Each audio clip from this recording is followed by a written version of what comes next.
नमस्कार दोस्तों, आप देख रहे हैं सतीश आर्ट गैलरी और मैं हूं सतीश। आज की इस वीडियो में मैं ब्लेंडिंग टेक्निक के बारे में बताना चाहता हूं। तो उसके लिए मैं एक फेस ड्रॉ कर रहा हूं, एक फीमेल फेस मैं ड्रॉ कर रहा हूं। देखिए, इस तरह से मैंने बेसिक आउटलाइंस अपनी तैयार कर ली है, गाइडलाइंस, और गाइडलाइंस के थ्रू मैं एक फ़ीमेल फेस में ड्रॉ कर रहा हूं। तो देखिए, इस तरह से मैंने अपनी गाइडलाइंस खींची है। उसके बाद मैं आईब्रोज के लिए अपनी गाइडलाइन तैयार कर रहा हूँ।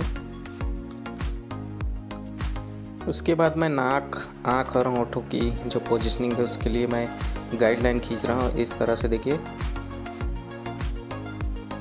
तो देखिए इस तरह से मैंने अपना फेस का स्ट्रक्चर तैयार किया है। एक फ़ीमेल फेस में ड्रॉ कर रहा हूँ और उसकी मैं पूरी तरह से ब्लेंडिंग करूँगा, जिससे आपको आइडिया लग जाएगा कि ब्लेंडिंग किस तरह की जाती है और हम पेंसिल के स्केच को किस तरह से ब्लेंड करके एक अच्छा प्रभाव, एक अच्छा रिज़ल्ट पाते हैं अपने ड्राइंग के अंदर। तो इसको आप ध्यान से देखते रहिए। तो आँख, नाक, मुंह, होंठ सारी चीज़ें मैं ड्रॉ कर रहा हूँ। उसके बाद मैं आपको पूरा का पूरा इंटायर फेस ड्रॉ करके दिखाऊंगा, जिससे आप काफ़ी हद तक आपको सीखने में मदद मिलेगी और आप अपने ड्राइंग को बेहतर कर पाएंगे। तो सबसे पहले गाइडलाइंस के लिए मैं मैकेनिकल पेंसिल का यूज़ कर रहा हूँ। 0.5 mm की मैकेनिकल पेंसिल आप ले सकते हैं। थोड़ी अच्छी क्वालिटी की आप मैकेनिकल पेंसिल अच्छी लीड के साथ में लेंगे तो लीड टूटेंगे नहीं और आपको रिज़ल्ट भी अच्छा मिलेगा। तो इस तरह से मैं अपने स्ट्रक्चर को तैयार करने के लिए सबसे पहले 0.5 mm की पेंसिल का यूज़ कर रहा हूँ। उसके बाद जो अननेसेसरी पार्ट्स हैं उनको आप मिटा लीजिए और अपने ड्राइंग को डिटेल कर लीजिए। उसके बाद आपको धीरे धीरे बिल्कुल हल्के हाथों से प्रेशर अप्लाई करके शेडिंग करनी है। इस तरह से जनरली HB पेंसिल का यूज़ किया जाता है।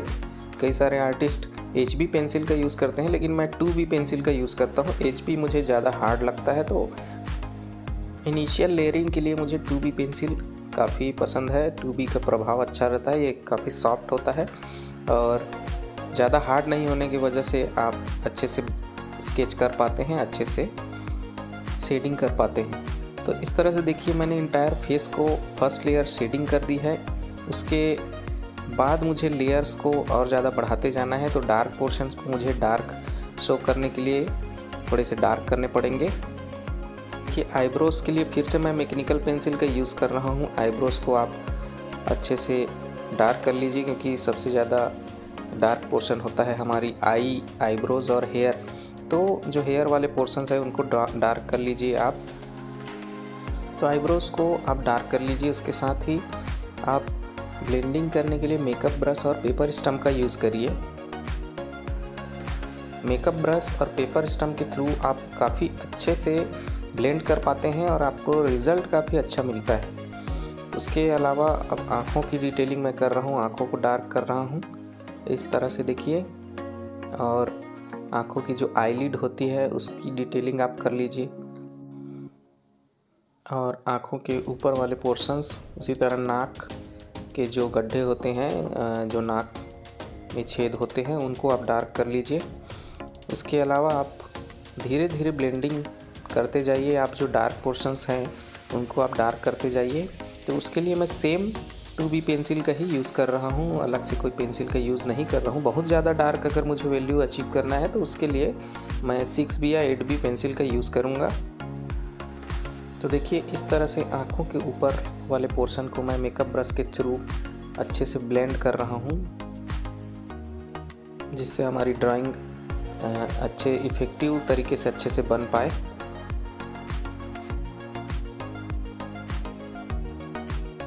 उसके बाद कई सारी जो डिटेलिंग होती हैं, जैसे आँखों के नीचे के आईलिड और आँखों के ऊपर की लाइनिंग, वो सारी चीज़ों को आपको ध्यान देख के बनाना पड़ेगा।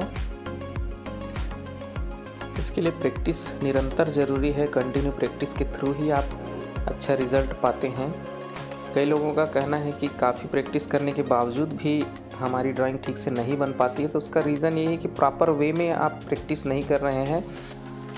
आपको स्टेप बाय स्टेप एक एक पोर्शन को ड्रॉ करना सीखना चाहिए, जिससे आप छोटे छोटे डिटेल्स को आप अच्छे से समझ पाएँ और डिटेलिंग कर पाएँ और अपने ड्राइंग में इम्प्रूवमेंट ला सकें। तो देखिए इस तरह से जो डार्क पोर्शंस हैं उनको मैं डार्क करते चल रहा हूँ और साथ ही जो हाईलाइट वाला पोर्शन हमें दिखाना है उसे मैं कोहिनूर इरेज़र की सहायता से उसे मिटाते हुए मैं हाईलाइटेड एरिया को शो कर रहा हूँ अपनी ड्राइंग के अंदर। हाईलाइटेड एरिया आप किस तरह से अचीव कर सकते हैं उसे देखिए। देखिए मैंने पेंसिल टाइप का इरेज़र रखा हुआ है, ये कोहिनूर इरेज़र है। ड्राइंग के बेसिक टूल्स के बारे में मैंने डेडिकेटेड वीडियो बना रखा है, तो उसे आप जाकर वॉच कर लीजिए, जिससे आपको ड्राइंग के जो टूल्स की ज़रूरत होती है उनके बारे में भी जानकारी मिल जाएगी। साथ ही उससे रिलेटेड कई सारे वीडियोस डिस्क्रिप्शन बॉक्स में आपको मिल जाएंगे, तो उनको जाके आप वॉच कर लीजिए, जिससे आपको और ज़्यादा आइडिया लग जाए।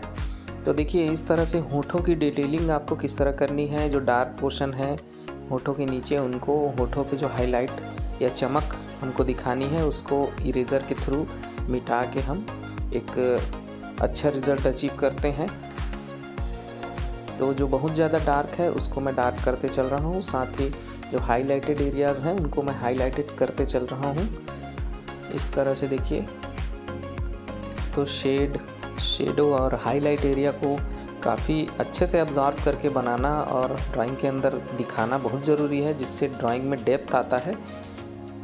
तो इन सारी चीज़ों की प्रैक्टिस के थ्रू ही हमको जानकारी होती है और हमारा जो ड्राइंग है काफ़ी इफ़ेक्टिव बनता चला जाता है। तो देखिए होंठ पे जो चमक है और होठों की जो शाइनिंग है उसको किस तरह से मैंने ड्रॉ किया है। उसी प्रकार जो डार्क पोर्शंस हैं नाक के नीचे वाले एरियाज़ में, उनको भी मैं ड्रॉ करते चल रहा हूँ।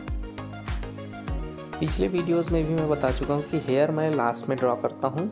हेयर को आप कोशिश कीजिए कि लास्ट में ड्रॉ कीजिए, सबसे लास्ट आपका होना चाहिए हेयर। सबसे पहले आप फेस में डिटेलिंग करिए, उसके बाद आप हेयर को ड्रॉ करिए, तो काफ़ी इफ़ेक्टिव हमको रिज़ल्ट मिलता है। तो फेस पर वर्क पूरा होने के बाद आपको बालों की ड्राइंग करनी है। देखिए फेस की डिटेलिंग्स में और अच्छे से कर रहा हूँ। उसके बाद जो बाल मुझे ड्रॉ करने हैं, हेयर ड्रॉ करने हैं, उसके लिए मैं डार्क शेड की पेंसिल का यूज़ करूँगा। तो फेस के फीचर्स ऑलमोस्ट रेडी हैं। उसके अलावा मैं गर्दन के नीचे वाले पोर्शन जिसमें परछाई वाला जो शेड वाला एरिया है उसे मैं ड्रॉ कर रहा हूँ, साथ ही गर्दन भी ड्रॉ करते जा रहा हूँ। तो इस तरह से ऑलमोस्ट हमारा फेस के फीचर्स जो हैं बन के तैयार हैं। अब नेक्स्ट है हमको बालों की डिटेलिंग करनी है, तो मैं जो फाइनल टचअप है उसे दे देता हूँ ड्राइंग के अंदर। उसके बाद में हम बालों की डिटेलिंग करेंगे। तो देखिए जो हाईलाइटेड एरिया थी उनको आप पेंसिल इरेजर के थ्रू मिटाते हुए अपना हाईलाइट को अच्छे से उभार सकते हैं। तो इस तरह से जो शेड वाला एरियाज़ हैं उनको मैं डार्क पेंसिल 4B पेंसिल का यूज़ कर रहा हूँ, और 4B पेंसिल के थ्रू मैंने जो गर्दन के नीचे जो परछाई वाला एरिया है उसे ड्रॉ कर दिया है। अब धीरे से आप बालों की डिटेलिंग पर जाइए। बालों को हल्के पेंसिल स्ट्रोक्स के थ्रू आप फर्स्ट लेयर अप्लाई करिए, उसके बाद आप धीरे धीरे इसे डार्क करते जाइए। देखिए इस तरह से मैं हल्का प्रेशर अप्लाई करके डार्क पेंसिल के थ्रू फर्स्ट लेयर अप्लाई कर रहा हूँ। उसके बाद मैं इसे डार्क करना शुरू करूँगा। जब आप हेयर ड्रा करते हैं तो हेयर को सीधे सीधे डार्क शुरू में ही मत करिए, क्योंकि आपको हाईलाइटेड एरियाज़ भी दिखाने होते हैं, बालों में चमक भी दिखाने होते हैं। तो सबसे पहले जो हल्के हाथों से हम स्ट्रोक करते हैं उसी पोर्शंस को हमको कहीं कहीं पे हाईलाइट दिखाना पड़ता है या चमक दिखाना पड़ता है। तो उसके लिए आप शुरू में ही डार्क अप्लाई मत कीजिए बिल्कुल। काफ़ी सारे आर्टिस्ट मैं इंस्टाग्राम पे देखता हूँ जो ड्राइंग तो करते हैं, लेकिन प्रॉपर गाइडलाइन नहीं मिलने के कारण वो गिव अप कर जाते हैं और सही ढंग से कर नहीं पाते हैं, ड्राइंग नहीं बना पाते हैं। उसके लिए ज़रूरी है प्रैक्टिस। सही प्रॉपर वे में आप प्रैक्टिस करते जाएंगे और कंटिन्यू प्रैक्टिस करते जाएंगे तो डेफिनेटली आप अच्छे लेवल के आर्टिस्ट बन पाएंगे। तो देखिए सेकेंड लेयर मैं अप्लाई कर रहा हूँ, तो उसके लिए मैं अपनी मैकेनिकल पेंसिल के थ्रू जो पहले बारीक एरियाज़ जो हैं उनको मैं बारीकी से डार्क कर रहा हूँ। उसके बाद जो बालों का जो मेन पोर्शन है उसको मैं धीरे धीरे डार्क करते चला जाऊँगा। तो इसके लिए मैं 8B पेंसिल का यूज़ कर रहा हूँ। आप चाहे तो 6B 7B की भी पेंसिल यूज़ कर सकते हैं। 8B ज़्यादा ब्रेकेबल होती है, ज़्यादा टूटती है, तो 6B या 7B भी आपके लिए परफेक्ट हो सकती है पेंसिल डार्क वैल्यू अचीव करने के लिए। तो देखिए इस तरह से हेयर को मैं किस तरह डार्क करते जा रहा हूँ, और जो हाईलाइट मुझे दिखानी है उसको मैं हल्के से उसमें स्ट्रोक्स लगा रहा हूँ। उन एरियाज़ पे उसको मैं हाईलाइटेड एरिया के रूप में छोड़ रहा हूँ, जिससे हमारा बाल जो है रियलिस्टिक फील आए बालों के ऊपर। तो देखिए इस तरह से हेयर भी मैंने ड्रॉ कर दी है। अब इसकी डिटेलिंग आप करते चले जाइए और अधिक अच्छे से आप बाल को बनाते चले जाइए। तो अगर आप सीखना चाहते हैं तो बिल्कुल प्रैक्टिस तो ज़रूरी है, मस्ट है प्रैक्टिस। आपको डेली प्रैक्टिस करनी ज़रूरी है। घंटे, 1.5 घंटे, 2 घंटे जैसे आपको समय मिल रहा है उस तरह से आप प्रैक्टिस करते चले जाइए। तो देखिए इस तरह से हेयर भी मैंने ड्रॉ कर दिए हैं, और नीचे जो हेयर है उसको भी मैं अच्छे से डिटेलिंग कर रहा हूँ। तो डार्क पोर्शंस को मैं डार्क, और जो हाईलाइट मुझे दिखानी है बालों के ऊपर उसको मैं छोड़ रहा हूँ, और उसे हल्की पेंसिल के थ्रू ही मैं शेडिंग कर रहा हूँ, जिससे कि बालों में है एक रियलिस्टिक फील आए। सो आई होप दोस्तों आप लोगों को मेरे ट्यूटोरियल वीडियोस पसंद आ रहे हैं।